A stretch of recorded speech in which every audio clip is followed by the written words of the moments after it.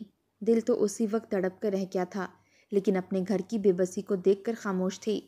چھوٹے چھوٹے اور بھی بچے تھے جن کا پیٹ پالنے کے لیے اسے رضوانہ کے لیے یہ قدم اٹھانا پڑا۔ اگلے روز سومیا نے رضوانہ کو بلایا تو ہاتھوں پر پٹیاں بندھی تھیں جو کہ اسی ملازمہ نے باندھی تھیں۔ وہ پٹیاں دیکھ کر کہنے لگی کہ یہ کیا تو نے ہاتھوں پر پٹیاں باندھ رکھی ہیں، چل اسے اتار اور جا کر برتن دھو۔ رضوانہ کی رو رو کر ہچکی بند گئی تھی، ابھی بھی سسکیاں اس کے اندر سے نکل رہی تھیں کہ جب اس ملازمہ نے کہا کہ بیگم صاحبہ اس کے ہاتھ بہت زخمی ہیں، اس کے حصے کے برتن میں دھو دیتی ہوں۔ یہ کہنا تھا کہ سومیا نے ملازمہ کو گھور کر دیکھا اور کہنے لگی، اس کے ساتھ ہمدردی کرے گی تو تیرا بھی وہی حشر کروں گی جو اس کا کیا ہے۔ اس نے رضوانہ کا ہاتھ پکڑا اور اس کے ناخنوں پر کی گئی پٹیوں کو اتارنے لگی۔ وہ بھی رو رہی تھی۔ اس بے دردی سے سومیا نے پٹیاں اتاری تھیں کہ خون سے پٹی زخم پر چپک چکی تھی۔ اس نے بے دردی سے کھینچ کر اتارا تھا۔ رضوانہ کی انگلیوں سے دوبارہ سے خون بہنے لگا۔ اسی حالت میں اس نے سارے برتن دھوئے تھے۔ جب برتنوں کی چکنائی مثالہ ذرا سا بھی اس کی گوشت پر لگتا تو وہ چیخ اٹھتی۔ آہستہ آہستہ ہی اس کے زخم بھرے تھے۔ رضوانہ 14 سال کی تھی اور اس کے بال بہت لمبے اور خوبصورت تھے۔ ایک بار وہ سونیا کے کمرے کی صفائی کر رہی تھی جب اس کی نظر سامنے ڈریسنگ ٹیبل کے شیشے پر پڑی۔ آنکھوں کے نیچے ہلکے گہرے ہو چکے تھے، چہرے کی رنگت پیلی پڑ چکی تھی۔ اس نے اپنے بال دیکھے تو بہت ہی بکھرے ہوئے تھے۔ سوچا کہ چلو اپنے بال ہی بنا لے۔ جانے کس خیال کے تحت اس نے سامنے ڈریسنگ پر رکھے ہیئر برش کو اٹھایا اور اپنی چوٹیاں کھول کر اپنے بال برش کرنے لگی۔ اسے کیا پتا تھا کہ اس نے ایک بار پھر ظلم کو دعوت دے دی ہے۔ اچانک اسی وقت سومیا کے کمرے کا دروازہ کھلا۔ سامنے سومیا کھڑی تھی۔ یہ دیکھ کر رضوانہ کے ہاتھ سے برش زمین پر گر گیا۔ وہ پوری طرح سے ڈر گئی تھی۔ سومیا اس کے پاس آئی اور کہنے لگی، تمہاری ہمت کیسے ہوئی میرے برش کو ہاتھ لگانے کی؟ تو کمی کمین ذات کی ادنی سی لڑکی اور میرے ہیئر برش سے اپنے بال بنائے؟ پھر کیا تھا؟ سومیا نے اتنی زور سے رضوانہ کے بال کھینچنے شروع کیے کہ جڑ سے اترنے لگے۔ رضوانہ کی تو چیخیں بلند ہو گئی تھیں۔ جہاں جہاں سے بال کھینچے تھے وہاں سے خون رسنے لگا تھا۔ سومیا کہنے لگی، میں تیرے بالوں کو اس قابل چھوڑوں گی ہی نہیں کہ تو اسے کنگا کر سکے۔ نہ جانے کیسا جنون تھا اس عورت کے اندر، کیسی صفاکی تھی کہ وہ فرعون بن بیٹھی تھی۔ اتنی انا، اتنا تکبر، آخر کس بات کا تھا اس میں؟ اس نے سومیا کے اسی کے گلے میں موجود دوپٹے سے ہاتھ باندھے اور دوپٹے کا دوسرا حصہ کمرے میں موجود کھڑکی کی گرل سے باندھ دیا۔ سومیا رو رو کر معافی مانگ رہی تھی کہ معاف کر دو بیگم صاحبہ، مجھ پر ظلم نہ کرنا، مجھے بے شک کھانے کو نہ دینا، آپ نیا برش خرید لینا، مجھے تنخواہ بھی مت دینا۔ مگر وہ صفاک دل عورت ہیئر اسٹریٹنر مشین آن کر کے اس کے قریب چلی آئی اور دیکھتے ہی دیکھتے رضوانہ کے گھنے سیاہ بال جل جل کر سنہری ہونے لگے۔ اس نے رضوانہ کی گردن کے پاس ہیئر اسٹریٹنر مشین رکھی تھی۔ شدید گرم سلائیڈ اس کی گردن کو جلا رہی تھی۔ بال جل جل کر نیچے گر رہے تھے۔ درد کے مارے وہ چلا رہی تھی، مگر صفاک دل عورت کو سکون مل رہا تھا۔ جب سارے بال جل گئے تو چھوٹی کینچی لے آئی، بڑی فرصت سے رضوانہ کا سر گرل میں پھنسایا اور نوچ نوچ کر جڑوں سے بال کاٹنے لگی۔ صرف بال نہیں، جڑ سے ماس بھی کٹ رہا تھا۔ معصوم بچی چیخ رہی تھی، چلا رہی تھی اور رحم کی بھیک مانگ رہی تھی۔ بار بار کہہ رہی تھی کہ بیگم صاحبہ مجھے چھوڑ دو، مجھے معاف کر دو، میں آئندہ ایسے نہیں کروں گی۔ بار بار اپنی امی کو آواز دے کر کہتی کہ مجھے لے جاؤ، میں مر جاؤں گی، بیگم صاحبہ مجھے مار دے گی۔ اس کا ماس نوچا جا رہا تھا، اس کے ماس بالوں کے ساتھ اتر کر آ رہا تھا۔ خون اس کے سر سے جاری ہو چکا تھا، پورا سر خون سے تر ہو گیا تھا۔ سومیا کو اس کے سر سے بال کی جڑ نظر آنا بند ہو گئی۔ اسے یہ بات بھی کھلنے لگی۔ اس نے مارے غصے کی وہی کینچی اٹھائی اور نکیلے حصے سے اس کے سر پر مارنا شروع کر دی اور کہنے لگی کہ آج کے بعد اگر تم نے ایسا کرنے کی کوشش کی تو پھر دیکھنا میں تمہارا کیا حشر کرتی ہوں۔ میرے ہاتھوں قتل نہ ہو تو کہنا۔ بیچاری بچی اپنے دماغ میں نکیلی چیز پیوست ہونے کا درد سہتے سہتے ایک بار پھر بے ہوش ہو چکی تھی۔ وہ بے ہوشی کی حالت میں بھی کرا رہی تھی، اپنی امی کو آوازیں دے رہی تھی، مگر اس کی آواز کون سنتا؟ وہیں پر دوپٹے کے ساتھ بندی بے ہوش ہو کر لٹک رہی تھی۔ کتنی دیر بے ہوش رہی، جب سومیا نے دیکھا کہ اسے ہوش نہیں آیا اور وہیں لٹکی پڑی ہے تو پیروں کی ٹھوکر مار کر دیکھنے لگی کہ کہیں مر تو نہیں گئی۔ اس نے فوراً ایک ملازمہ کو بلایا اور کہنے لگی کہ اس کے منہ پر پانی مار کر دیکھو زندہ ہے یا مر گئی ہے، اگر مر چکی ہے تو اسے باہر پھینکواؤ، مجھے یہ کچرا مزید گھر میں نہیں چاہیے۔ ملازمہ نے جب اس کے منہ پر پانی کے چھینٹے مارے تو وہ ہوش میں آ گئی۔ ملازمہ تو خود اس کی حالت دیکھ کر ہانپ پڑی تھی، اس کی آنکھوں سے آنسو نکل آئے تھے۔ اتنی چھوٹی بچی اور اتنی زیادہ درد بھلا کیسے برداشت کر رہی تھی؟ اس کے سر سے خون بہہ کر اس کے سارے کپڑوں کو تر کر چکا تھا، اس کے سر میں گہرے زخم تھے۔ ملازمہ سے تو اس کے سر کی جانب دیکھا تک نہیں جا رہا تھا۔ اس نے اسے دوپٹے سے کھولا اور اٹھا کر کوارٹر میں لے آئی۔ اس سے جو بن پڑی اس نے کیا اور اس کے سر پر دوپٹہ باندھ دیا تاکہ اس کے زخم پر کوئی مکھی نہ بیٹھے۔ کام کرنے والی ملازمہ کا اس کی حالت دیکھ کر بلڈ پریشر لو ہو چکا تھا، وہ بے ہوش ہونے کو تھی۔ نہ جانے اس معصوم بچی نے کیسے اتنا درد برداشت کیا تھا۔ اسے جب ہوش آیا تو درد کی لہر پورے وجود میں دوڑ رہی تھی۔ اسے تو لگا تھا شاید وہ مر جائے گی، مگر نہ جانے کتنی برداشت تھی اس معصوم بچی میں کہ ابھی تک سانسیں لے رہی تھی۔ اس کے سر کے زخم پر مرہم کے نام پر کچھ بھی نہ لگایا گیا، بس اس کا ایک دوپٹہ تھا جو ملازمہ اس کے سر پر باندھ دیا کرتی تاکہ اس کا خون بند رہے۔ سومیا اس کی اس حالت پر ہنستی اور مذاق اڑاتی۔ صرف ایک دن ہی وہ آرام کر پائی تھی۔ اگلے روز دوبارہ اس نے ملازمہ کو کہا کہ رضوانہ کو یہاں لے کر آؤ، اس کے باپ کا گھر نہیں ہے جو وہ آرام کرتی پھرے گی، اسے کہو آئے اور آ کر فرش دھوئے۔ ملازمہ مجبوراً گئی اور رضوانہ کو کہنے لگی کہ بیگم صاحبہ تمہیں بلا رہی ہیں۔ وہ تو پہلے ہی ڈری ہوئی تھی، ماں کو آوازیں دے رہی تھی۔ جب ملازمہ کی بات سنی تو چلتی ہوئی آئی اور لڑکھڑاتے ہوئے بامشکل کام کرنے لگی۔ اس کی ہاتھ کی انگلیوں کے ناخن تھوڑے بہت نکل آئے تھے۔ انگلیوں کے زخم ٹھیک تھے مگر سر کے زخموں میں شدید درد ہو رہا تھا۔ وہ تڑپ رہی تھی، رو رہی تھی، مگر سومیا کو اس کی آواز سے بھی مسئلہ تھا۔ کہنے لگی کہ مجھے تمہارے حلق سے رونے کی آواز نہ آئے، خاموشی سے سارا فرش دھو، ذرا بھی فرش گندا نظر آیا تو تمہاری خیر نہیں۔ سومیا سر پر دوپٹہ باندھے ہوئے فوراً گھر کی صفائی کرنے لگی۔ اسے چکر آ رہے تھے، جسم میں کمزوری تھی، وقت پر کھانا بھی تو نہیں کھایا تھا، آج صبح سے بھوکی تھی۔ کام کرتے کرتے جب اچانک اسے چکر آیا تو وہیں فرش پر بیٹھ گئی۔ آنکھوں کے آگے اندھیرا چھا چکا تھا، چلنا مشکل تھا، پائپ ہاتھ سے چھوٹ چکا تھا۔ یہ منظر سومیا نے دیکھ لیا، کہنے لگی کہ اب کیا موت پڑ گئی ہے جو ماں کو آوازیں دے رہی ہو؟ خاموشی سے فرش کیوں نہیں دھو رہی تم؟ سومیا کراتی ہوئی بولی، بیگم صاحبہ آنکھوں کے آگے اندھیرا چھا گیا ہے، کچھ نظر نہیں آ رہا، مجھے چکر آ رہے ہیں۔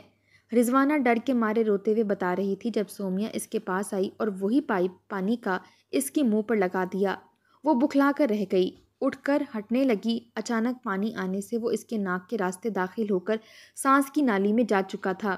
سومیا کا سانس بند ہو گیا۔ وہ بن پانی کی مچھلی کی طرح تڑپنے لگی، نیلو نیل ہونے لگی۔ جب ملازمہ نے آ کر کمر پر گھونسے مارے اور کیا کرنے کو کہا، تب جا کر سانس کی نالی کھلی اور اسے سانس آیا۔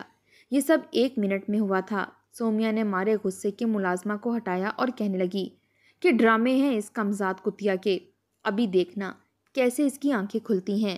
اتنا کہہ کر سومیا اس معصوم بچی کو گھسیٹتے ہوئے کمرے میں لے جانے لگی۔ وہ بچی ایک بار پھر ایک اذیت سے گزرنے لگی تھی۔ جتنی اس میں ہمت تھی جمع کر کے کہنے لگی کہ معاف کر دو مجھے واپس اماں کے پاس بھیج دو، میں یہاں رہ کر کام نہیں کر سکتی، مجھے مت مارو، میں مزید برداشت نہیں کر سکتی، میں مر جاؤں گی۔ سومیا سے گھسیٹتے ہوئے کمرے میں لے گئی اور کہنے لگی کہ اب تمہاری آنکھیں ٹھیک سے کھلیں گی۔ اتنا کہہ کر اس نے دروازہ بند کر دیا۔ اس نے سمیہ کو گردن سے دبوچا اور اپنے سامنے فرش پر بٹھایا۔ خود وہ صوفے پر بیٹھی تھی اور سمیہ کو اپنی ٹانگوں کی گرفت میں پھنسا کر کہنے لگی کہ اوپر دیکھو اور آنکھیں کھولو۔ سمیہ ڈرتے ڈرتے جو آنکھیں کھول کر مالکن کو دیکھنے لگی تو اس نے اپنے لمبے ناخن سامنے کیے۔ اس کے ناخن کسی وحشی درندے جیسے لمبے تھے۔ اس نے رضوانہ کی کھلی ہوئی آنکھوں میں اپنے ناخنوں سے مارنا شروع کر دیا۔ نہ جانے درد کی کیا انتہا تھی جو رضوانہ پر گزر رہی تھی۔ سمیہ نے اپنے لمبے ناخن اس بچی کی آنکھوں پر مارنا شروع کر دیے۔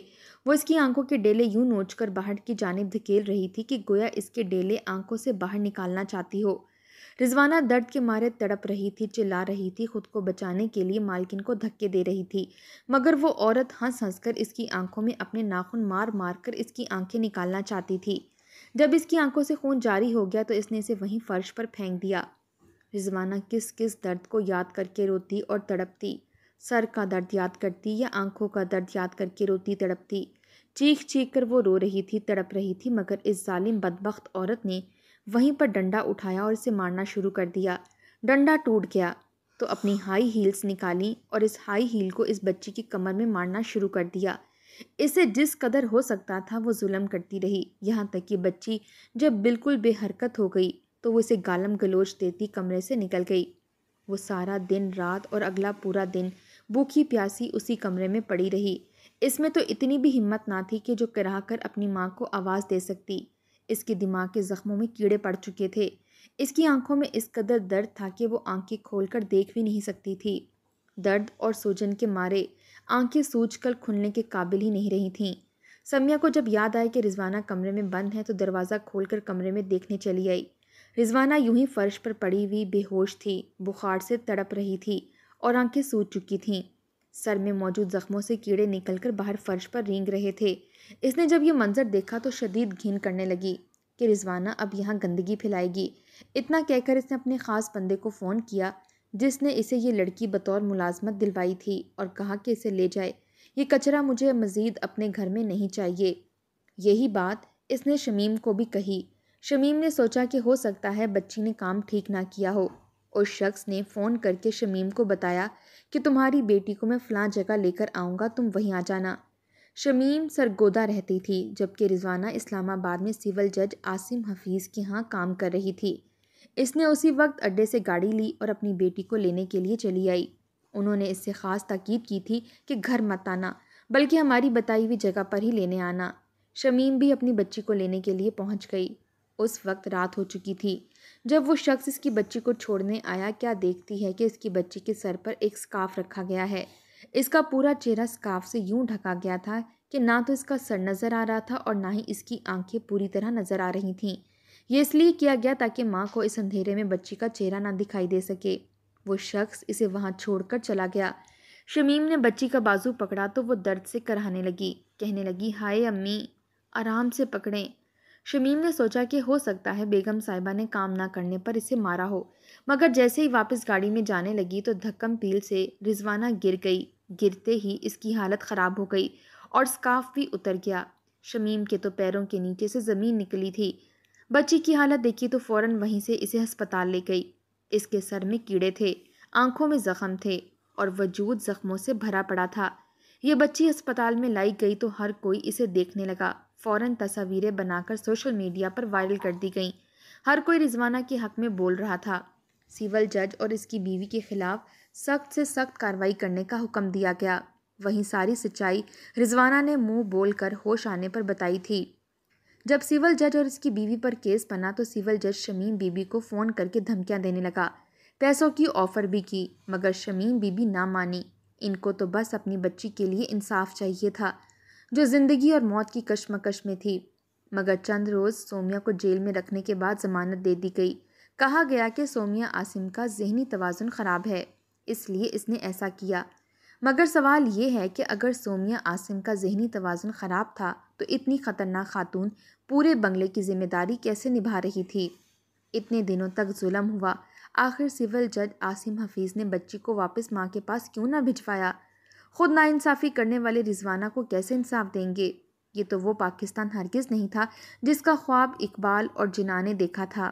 آج رضوانہ اور فاطمہ جیسی کئی بچیاں آج اس وقت بھی کہیں نہ کہیں ظلم کا شکار ہو رہی ہیں، مگر کون ہے جو ان کو اس مصیبت سے نکلوا کر ظالموں کو عبرت ناک سزا دلوا سکے؟